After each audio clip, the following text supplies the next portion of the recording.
É difícil até escolher um ponto de partida ao falar sobre a Mattel. Todos nós conhecemos por ser a empresa responsável pela boneca Barbie, além de dezenas de outros brinquedos e jogos populares ao longo dos últimos 70 anos. Hoje, gostaria de focar em uma parte obscura e escandalosa da história da Mattel.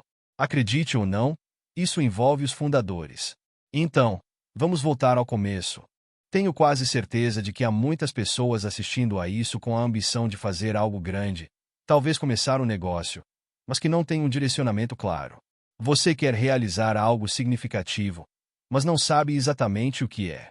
Foi assim que eu descreveria Ruth e Elliott Handler nos anos 1940, especialmente Elliott. Ele era um engenheiro industrial procurando iniciar seu próprio negócio. Um negócio onde ele pudesse utilizar algumas dessas habilidades. Ele começou projetando luminárias, mas logo mudou para fabricar móveis em sua garagem, o que acabou evoluindo para a produção de bijuterias. Na verdade, e surpreendentemente, essa última tentativa foi relativamente bem-sucedida. Elliott trouxe alguns parceiros para levantar capital, mas logo começou a discutir com eles a direção do negócio e acabou vendendo sua parte. Isso deixou exatamente onde começou. Decidido a tentar novamente, ele abriu um novo negócio, desta vez com sua esposa Ruth e um amigo de seu antigo emprego chamado Harold Mattson. Para nomear a empresa, combinaram os nomes Mattson e Elliott, criando a Mattel. E por ironia do destino, Harold Mattson vendeu sua parte na empresa logo no início. Então rapidamente o negócio se tornou uma parceria apenas entre marido e mulher. Mas mesmo assim, os dois ainda não tinham uma direção clara. A Mattel, na verdade, começou fabricando molduras para quadros. E se você está se perguntando como isso evoluiu para a produção de brinquedos, vou contar, porque é uma parte incrível da história. Um dos fracassos anteriores de Elliott, o negócio de móveis, de repente se tornou relevante novamente quando ele teve a ideia de usar os materiais sobrantes das molduras para construir pequenos móveis de casinhas de boneca. Nesse momento, fica evidente que mesmo quando falhamos em algo ou as coisas não saem como planejamos, ainda podemos encontrar novas oportunidades no que parecia ser um erro. Tente não se sentir muito mal sobre isso, porque o que aprendemos ao tentar pode voltar e ser útil de maneiras que nem conseguimos imaginar no momento. Eu diria que a Mattel talvez nunca tivesse chegado a lugar algum se não fosse pelo fracasso no negócio de móveis. E não é como se essas cadeirinhas minúsculas fossem o ingresso deles para o sucesso, mas elas chamaram a atenção para a indústria. Estávamos na segunda metade da década de 1940. O Baby Boom havia começado, e milhões de crianças pequenas estavam por aí. Além disso, considerando que tudo aconteceu logo após a guerra, o mercado de brinquedos ainda não tinha conseguido acompanhar a demanda crescente. Quando a demanda é maior que a oferta, isso pode representar uma boa oportunidade. Quando eles perceberam o que estava acontecendo, tenho certeza de que o mercado de brinquedos começou a parecer muito mais promissor do que o mercado de molduras para quadros. O mercado de molduras fez com que eles mudassem o foco, e em 1947 eles lançaram seu primeiro brinquedo de sucesso. Chamava-se o Kid Only, um ukulele com uma caixinha de música embutida. As crianças adoraram.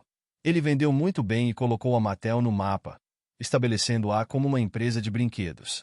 Em 1955, veio outro grande avanço.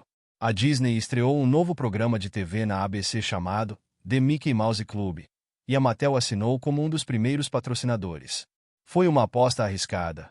Eles concordaram em pagar $500 mil por um ano inteiro de patrocínio, o que era uma quantia absurda para publicidade na época. Um grande risco para uma empresa do porte da Mattel na época. Se não tivesse dado certo, provavelmente seria o fim deles. E não havia garantias de sucesso. Era um programa novo, e esse tipo de acordo ainda não tinha precedentes. Na verdade, acredita-se que foi o primeiro exemplo a mostrar o poder de anunciar brinquedos diretamente para crianças pela televisão, algo que vemos o tempo todo hoje em dia. Felizmente, funcionou para a Mattel. Eles usaram o programa para promover intensamente seu novo brinquedo chamado Burp Guns e até integraram brinquedos inspirados no show, como a Mouse Guitar. Depois disso, eles seguiram com o que se tornaria possivelmente o brinquedo mais vendido de todos os tempos, a boneca Barbie. Não vou entrar em muitos detalhes sobre ela aqui, porque esse assunto por si só poderia facilmente render uma discussão inteira. Se destacou na história como um verdadeiro esforço familiar. Ruth percebeu como sua filha adorava brincar com bonecas bidimensionais recortadas de papel. Ela sugeriu a Elliot a ideia de criar algo semelhante, mas em 3 dimensões. Assim, criaram a Barbie, que recebeu esse nome em homenagem à filha que a inspirou, e lançaram a boneca em 1959. O sucesso foi instantâneo. Um fato interessante é que o Ken, o par da Barbie, foi introduzido 2 anos depois, em 1961, e recebeu o nome em homenagem ao filho deles. A partir daí, a Mattel consolidou sua posição como uma gigante do mercado de brinquedos, explorando um nicho pouco atendido, projetando e produzindo brinquedos que capturavam a imaginação e o engajamento das crianças. O que marcou o início de um capítulo sombrio na história da Mattel. Até esse ponto, a empresa parecia ser um exemplo brilhante de inovação e sucesso no mercado de brinquedos, conquistando crianças com seus produtos criativos e assumindo riscos calculados em marketing. Depois do enorme sucesso da Barbie, a Mattel se tornou uma empresa de capital aberto em 1960, continuando a crescer rapidamente durante a década. Eles lançaram diversos brinquedos clássicos, como a Chat Cathy, a primeira boneca falante do mundo, em 1960, e os Hot Wheels, em 1968. Na década seguinte, a Mattel começou a adquirir outras empresas, incluindo a Ringling Brothers Barnum e Bailey Circus, em 1971. Porém, no mesmo ano, já estabelecida como a maior empresa de brinquedos do mundo, a Mattel começou a falsificar informações financeiras para parecer mais lucrativa do que realmente era.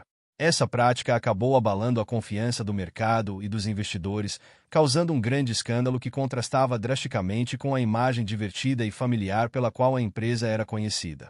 E isso, para quem acompanha o mercado de ações, ou este canal, sabe que é um crime grave.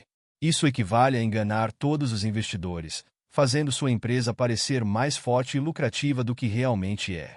Aqui está o que aconteceu. Uma das fábricas da Mattel foi destruída por um incêndio, e, ao mesmo tempo, uma greve afetou o fornecimento de materiais. A combinação desses 2 eventos foi devastadora para a empresa, tornando impossível atender a muitos de seus pedidos.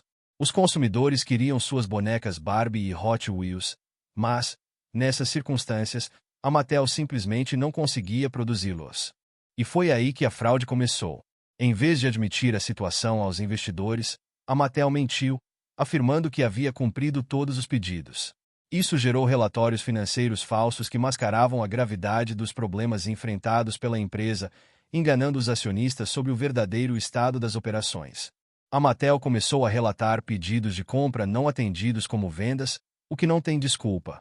Então, em 1971 e 1972, os números de vendas apresentados nos relatórios enviados à SEC, Comissão de Valores Mobiliários dos Estados Unidos, eram, na verdade, falsos. Por exemplo, em 1971, a SEC acusou a empresa de ter inflado suas vendas em 14 milhões de dólares devido a esses problemas. Havia outros aspectos da fraude também, mas esse foi o mais significativo. Dizem que o CFO da Mattel na época, um homem chamado Seymour Rosenberg, foi o principal responsável por essa fraude. No entanto, Ruth Handler, como sempre esteve envolvida nas áreas de vendas e finanças desde os tempos do negócio de móveis de Elliott, também teve sua parcela de responsabilidade nesse escândalo. Ela tinha uma grande influência sobre a gestão financeira da empresa, o que a colocou no centro dessa trama. Não sei se Ruth sabia o que estava acontecendo, mas posso dizer que ela deveria ter sabido. Pelo menos, se ela não soubesse, poderia ser considerada negligente, ou, para ser bem sincero, talvez tenha decidido ignorar a situação. Não quero acusar ninguém de nada, mas ela se declarou não contestar junto com o CFO, e ambos foram condenados a pagar 57 mil dólares, além de 41 anos de prisão, o que foi rapidamente suspenso. O castigo real foi muito mais leve, 500 horas de serviço comunitário por ano durante 5 anos. Neste ponto, qualquer confiança em quem estava dirigindo a empresa foi completamente perdida. O tribunal forçou o conselho de administração, especificamente, o comitê de auditoria da Mattel, a se reestruturar e trazer mais pessoas de fora para restaurar a credibilidade. Seus credores também não confiavam mais em ninguém.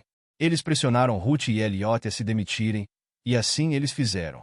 Caso contrário, teria sido muito difícil para eles continuarem à frente da empresa. E como se isso não fosse suficiente, esse cenário gerou uma série de ações coletivas por parte dos investidores. Lembre-se de como eles foram enganados a investir na Mattel, e depois que as notícias sobre a fraude e os lucros exagerados surgiram, o preço das ações despencou, caindo de $52,25 para cerca de $2. Isso significa que muitos investidores perderam uma quantia considerável de dinheiro de forma injusta, e agora estavam em busca de recuperar seus investimentos. Como resultado, Elliott e Ruth tiveram que ceder 2,5 milhões de ações suas, o que representava cerca de metade de tudo o que possuíam. Em 1980, depois que tudo isso foi resolvido, os Handlers venderam voluntariamente as ações restantes que tinham na Mattel, cerca de 12% da empresa, avaliadas em cerca de $18,5 milhões. Quanto à empresa, o cenário era de se reestruturar completamente. As ações da Mattel acabaram se recuperando mais rapidamente do que o esperado. O que inicialmente parecia ser um desastre de proporções imensas, no fim das contas, foi mais um obstáculo temporário do que um fim para a empresa. Os problemas que causaram a queda nas vendas eram relativamente isolados e de curto prazo. Quanto à encoberta, a Mattel fez um controle de danos imediato, substituindo a gestão e todos que poderiam ter sido responsáveis pela fraude. Os mais afetados por tudo isso foram, sem dúvida, Ruth e Elliott. Só para recapitular, Ruth quase foi condenada à prisão perpétua, mas sua sentença foi severamente reduzida. Mesmo assim, ela teve que cumprir muitas horas de serviço comunitário, e o mais doloroso, teve que se afastar da empresa que ela e seu marido haviam criado e dedicado 30 anos para construir. Esse escândalo, além de afetar a vida dos fundadores, forçou a Mattel a uma reestruturação significativa e obrigou a empresa a operar sob novas condições legais, mudando completamente a forma como as operações seriam conduzidas dali em diante. Muitas coisas a considerar. No final, Ruth e Elliott tiveram que entregar quase metade de tudo o que possuíam como parte da ação coletiva. Embora tenham saído com $18 milhões no bolso, o que sem dúvida é uma quantia significativa, considerando todo o tempo, esforço e risco que investiram na Mattel, parece relativamente pouco. Afinal, eles inventaram e popularizaram a boneca Barbie, algo que teve um impacto imenso na indústria de brinquedos. Ruth e Elliott faleceram, Ruth em 2002 e Elliott em 2011. No final, podemos respeitar o que conseguiram construir, mas também reconhecer que, como qualquer história humana, houve falhas e lições a serem aprendidas.